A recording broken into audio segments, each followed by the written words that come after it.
నమస్తే పవన్ కళ్యాణ్ గారు, నారా లోకేష్ గారికి, నారా చంద్రబాబు నాయుడు గారికి. ఫ్రీ బస్సు గురించి మాట్లాడుతున్నాను నేను. ఆటో వాళ్ళని మేము చాలా ఇబ్బందులు పడుతున్నాం. ఆటోలు కిస్తీలు కట్టుకోలేక, ఆటోలకి ఫైనాన్స్ చేయించుకోలేక, కోర్స్ చేయించుకోలేక. మీరు ఫ్రీ బస్సు తీమాకండి. 60 ఏళ్ళు వయసు పైబడిన వాళ్ళకి ఇవ్వండి.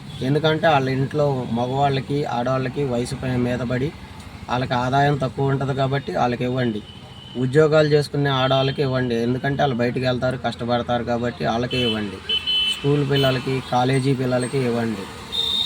మేమేమి దాని గురించి మాకు ఇబ్బంది ఏమి ఉండదు. ప్రతి ఒక్క ఆడవాళ్ళకి ఇచ్చేటప్పటికి మాకు ఇబ్బందిగా ఉంటుంది, మీకు ప్రభుత్వానికి లాస్గానే ఉంటుంది. మా మనవని అర్థం చేసుకొని, మా బాధల్ని అర్థం చేసుకొని ఈ అమలునన్నా, ఈ ఫ్రీ బస్సునన్నా అమలు చేయండి. Thank you.